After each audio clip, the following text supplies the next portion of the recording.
tu vois, j'en arrive au point où il n'y a même plus de minutes, Ferran Tokar Torres. Moi, je veux juste y croire, en fait. Franchement. C'est moi qui t'ai baptisé Tokar, non? J'enlève le Tokar.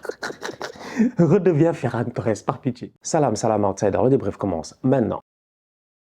Le Barça l'emporte aujourd'hui 1-0 à l'extérieur sur le terrain de Villarreal. Franchement, on va être très sérieux. Gagner à Villarreal, c'est pas facile. Et les hommes de Xavi, ils sont arrivés aujourd'hui comme des éléphants dans un magasin de porcelaine au stade de la céramique. Et je dis bien, ils ont foutu le bordel. Ils sont venus pour tout casser. Mais d'un autre côté, à un moment donné, après avoir cassé, ils se sont fait gronder par les propriétaires du stade eux-mêmes. Aujourd'hui, Villarreal n'a pas été un adversaire facile. Villarreal aussi, ils ont joué. Cependant, dans une semaine où le Barça va jouer face à Manchester United, à mon humble avis, ce match-là, c'était le meilleur test qu'un coach pouvait avoir. Si moi, je suis Xavi, je rentre chez moi, je suis heureux. Je suis content. Je suis content pourquoi? Parce que j'ai perdu mon meilleur ami Sergio Busquets qui ne sera pas là au milieu de terrain. Mais je sais que Frenkie de Jong est capable de faire le travail. Je suis heureux pourquoi? Parce que j'ai un Franck Kessié qui n'a même pas joué, si je ne me trompe pas, cette saison en Liga, 3 ou 4 matchs titulaires, qui rentre en milieu de saison, parce qu'on va être sérieux, on est au milieu de la saison. C'est pas comme si le gars a joué une dizaine de matchs, il a raté 50% des matchs, machin, tout ça. Non, il n'a pas joué titulaire, il n'a pas forcément ses automatismes. On l'a lancé là-bas en Copa del Rey à des intercités ou des je ne sais pas quoi. Aujourd'hui, il y a Manchester United qui arrive et Franck Kessié fait un bon match, surtout dans l'intensité là où tu as besoin de lui. Donc en toute honnêteté, aujourd'hui, Xavi, quand il rentre chez lui, il doit dormir. Pourquoi il doit dormir? Tranquillement, je dis, sans aucun problème, parce qu'il sait que le gardien de sa maison est le même gardien de sa défense, c'est Araujo. Vous avez vu son match aujourd'hui? Top performance. Top performance de Araujo. Moi, si Araujo... Non, mais Araujo travaille dans les services secrets. Je ne sais pas, c'est quoi son problème en fait? Ce gars-là est incroyable. Il est partout. On dirait qu'il a des informations. Il a des informations sur les départs des attaquants. Les gars vont à gauche, il y a Araujo. Ils vont à droite, il y a Araujo. Araujo est tellement fort, il est tellement pertinent qu'aujourd'hui, dans le match face à Villarreal, à lui tout seul en défense centrale, il fait le travail de 2 centraux.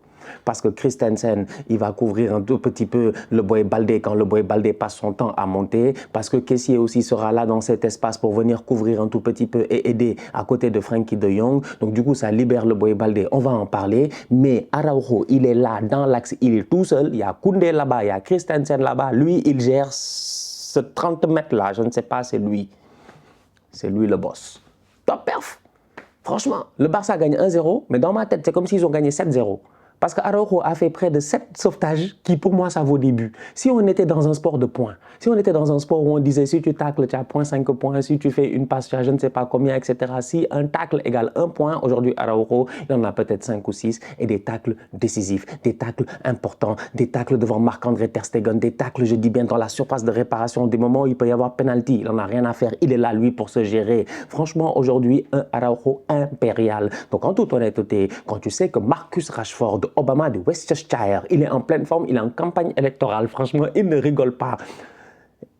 Ça fait du bien d'avoir un Araujo au top de sa forme comme ça. Et c'est ça que le Barça a aujourd'hui. Sincèrement, pour moi, Xavi, il doit rentrer chez lui tranquille, dormir et se dire, ouais, là, ces gars sont prêts. Parce qu'aujourd'hui, ils ont gagné un match difficile dans un stade où il n'y a même pas quelques semaines, le Real avait encaissé 2 buts en première mi-temps. C'est parce que le Real, en deuxième mi-temps, ils sortent, ils font top performance, ils gagnent 3-2. Mais sinon, les Chukwueze, là, ils ont fatigué le Real. Donc pour moi, c'est normal que le Barça, dans le match, il y ait des hauts, il y ait des bas. C'est-à-dire qu'aujourd'hui, il y en a, ils regardent le match, ils sont fâchés.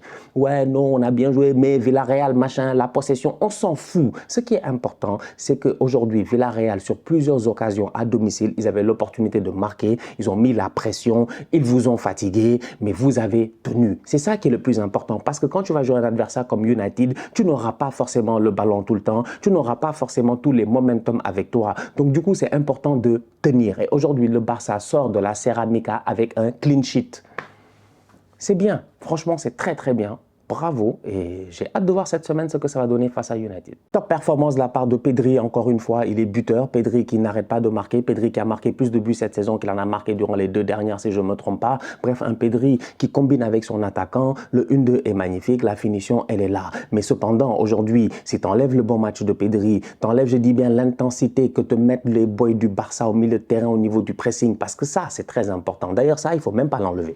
Parce qu'on va être très très sérieux, le Barça, ils font pressing à la perte du ballon. direct, direct, c'est comme ça qu'ils claquent leur but. Dès que je dis bien, tu as le ballon, tu essaies de sortir ou tu perds le ballon, tu as quelqu'un qui vient directement pour te presser. Ils ont un pressing synchronisé à 2 et à 3 qui est très, je dis, précis. Il est très, très précis et c'est ce qu'a fait Jules Koundé. Il vient, il presse, oui, certes, il se fait tacler, mais la récupération, elle est là. Pourquoi? Parce qu'il y a un autre joueur qui était venu en soutien. Il lance les gars, Rafinha, Pedri, Lewandowski, machin, tout ça, but. Donc, sincèrement, aujourd'hui, le Barça, non seulement en termes de pressing, ils se sont gérés, en termes de défense, ils se sont gérés, en termes de couverture, ils se sont gérés, ce qui a libéré le boy Baldé. J'ai pas oublié Lewandowski, je vais revenir sur lui. Ce qui a oublié le boy Baldé, mais Baldé, je vous l'ai dit, Baldé, le latelier, ce n'est pas un latéral, ce n'est pas un lilier, c'est un latelier. C'est-à-dire qu'à un moment donné, il y a Pedri qui peut claquer un but. Il y a une action où, je pense, c'est Chukwueze qui perd le ballon qui est au pressing Baldé. Baldé, lui, fait des pressings offensifs. Il est trop pertinent, franchement. Mais au-delà de cela, aujourd'hui, il nous a montré qu'il est capable de faire des petits ponts, de faire des doubles contacts, de rentrer, de dribbler les gars. Baldé, franchement, top performance de sa part, moi, il m'a plu dans son rôle. C'est-à-dire que Baldé, si Kessié, il est conscient qu'il doit aider Baldé, si Christensen, il est conscient qu'il doit aider Baldé, si tout le monde est conscient qu'il doit aider Baldé, mais Baldé va les aider devant. Et c'est ce qu'il fait en ce moment. Donc, du coup, je reviens sur Lewandowski, ce tocard. Lewandowski, gère-toi. Rattaquant de première catégorie. Première occasion de match. Normalement, le Barça peut se mettre à l'abri. Ils peuvent se mettre à l'abri. Première occasion de match, Pedri lance Lewandowski, il est à la limite du hors-jeu, sa course est magnifique, c'est un but. Je m'attends à ça. Bon, franchement, à ce moment-là, je suis là, je me dis c'est fini, ils ont déjà plié le match. Il a raté, il n'a pas le droit. Et ce n'est pas la seule occasion qu'il a raté. Lewandowski doit faire des efforts lui aussi. Cependant, c'est un grand attaquant, il n'y a pas de problème. Il a sûrement gardé quelques buts, peut-être, pour Manchester United. En tout cas, on va voir ce que ça va donner. Mais sachez que United aussi, ils ont gardé des buts. Un match d'Europa League, 16e de finale. On ne vous a même pas respecté, c'est même pas 8e de finale. 16e de finale d'Europa League, je dis bien. C'est genre un tour préliminaire avant qu'on commence les choses sérieuses. Parce que voilà. Et ça a des saveurs de Champions League. Incroyable. Franchement, j'ai trop hâte d'arriver à ce match. Rafinha est capable du meilleur comme du pire. J'ai eu l'occasion de le dire ici. Franchement, c'est-à-dire que lui, des fois, je ne comprends pas. C'est un Brésilien, mais c'est un Brésilien, je trouve qu'il n'est pas assez méchant. C'est-à-dire, Rafinha, moi, je m'attends à ce qu'il marque. Aujourd'hui, il doit marquer. Il doit marquer. Il y a des frappes, voilà, elles sont peut-être trop croisées et tout. Il doit être un peu plus dangereux. Bon, dans ce match-là, il tente énormément, mais tu n'as pas le rendement que tu aimerais avoir. Le rendement que tu aimerais avoir, c'est-à-dire que tu aimerais que ton ailier, il soit là à tout le match, il tape les gars. C'est-à-dire qu'il est là, il percute, il tape, il percute, il tape. S'il ne frappe pas, il fait passe, etc. Mais de temps en temps, Rafinha, c'est un peu compliqué. Il perd des ballons et il y a danger. Donc, il y a un effort, je pense, à faire là-bas. Sinon, rapidement, quand même, ce n'est pas la peine de beaucoup en parler. Vous-même, vous savez, c'est assez compliqué au Barça. J'ai vu qu'en Ansu Fati, les maillots ne se vendent pas. Mais c'est normal. Mais c'est normal. C'est tout à fait normal. Le maillot ne se vend pas. Aujourd'hui, les supporters, ils fonctionnent en fonction des émotions, c'est normal. Si tu es un joueur, tu es sur le terrain, tu marques des buts, tu es chaud, tout ça, etc. Les gars, on va acheter ton maillot, on n'achète pas ton maillot. Mais tu es qui? En fait, en dessous, il est personne. C'est ça qui est problématique. Tu n'es pas genre Cristiano Ronaldo, tu vas à Al Nasser, tu vas n'importe où, les gars vont acheter ton maillot. Parce que ton nom même, c'est une marque. Très de marque, t'aimes. Mais là, j'ai une question, en fait, franchement.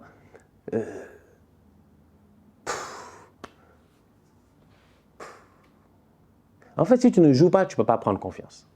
Ferran, il rentre 10 minutes, tu vois son match et tu vois. Il y a Pedri, je pense qu'il peut ouvrir à un moment donné sur Ferran, c'est dommage. Il choisit l'autre côté, ce n'est pas le bon choix. Lewandowski rate son contrôle et tout. Mais tu vois, j'en arrive au point où il n'y a même plus de minutes, Ferran Tocard Torres. Moi, je veux juste y croire, en fait. Franchement. C'est moi qui t'ai baptisé Tocard, non? J'enlève le Tocard. Redeviens Ferran Torres, par pitié. Joue. Mais il faudrait que Xavi aussi les mette en confiance. Jusqu'à aujourd'hui, j'ai vu, je ne sais pas, peut-être que les fans du Barça, ils savent plus que moi. Comment je ne suis pas l'actualité de votre club tous les jours, là, etc. Et tout, day to day, trop de choses à suivre. Mais il y a un boy là qui était sur votre truc. Jusqu'à, ils ont ramené un boy, Angel Alarcón. Je ne sais même pas c'est qui. 18 ans, aujourd'hui sur le banc. Peut-être pour mettre la pression à Ansu et à Ferran pour leur rappeler que quand même les gars, gérez-vous quoi. On va pas faire jouer des boys de 18 ans comme ça là. Bon, 18 ans qu'on connaît pas 18 ans de genre Gavi quoi, tu vois. Donc je sais pas, franchement. Écoute, c'est un peu ça moi mon problème, c'est qu'avec la blessure de Ousmane Dembélé, je regarde la profondeur du banc et je me dis que si Rafinha ne fait pas ce qu'il a, parce que Rafinha est trop inconstant. Il fait un bon match, après il disparaît. Surtout ces derniers temps-là. Et avant ça, c'était un peu compliqué. Et si Ferran Torres et Ansu ne reprennent pas le niveau qu'ils doivent prendre, là, quand même, ça peut être compliqué. Mais en Liga, en ce moment, tu es tranquille, tu as tes points d'avance et tout. Il n'y a pas trop de stress. Cependant, là, face à Manchester United, aller-retour, quand tu sais qu'eux, ils ont un attaquant qui est chaud, on sait que Lewandowski, il est très chaud, mais Lewandowski a aussi besoin d'aide sur les côtés. Baldé, je vous l'ai dit, c'est l'atelier. Donc, il ne faut pas aussi mettre trop de pression à l'enfant, même s'il est très, très bon. Donc, pour moi, à mon humble avis, il y a 3 boys qui doivent se gérer au Barça. C'est Rafinha, Ferran Torres et puis Ansu Fati. Franchement, les gars, il faut faire des efforts et on va voir ce que ça va donner. Il reste encore 3-4 mois de compétition, donc à suivre. La famille, on se capte très bientôt pour un nouveau débrief. D'ici là, on continue à liker, on continue à partager, on s'abonne. On est ensemble, on reste en santé. C'est le plus important. Tous outsiders.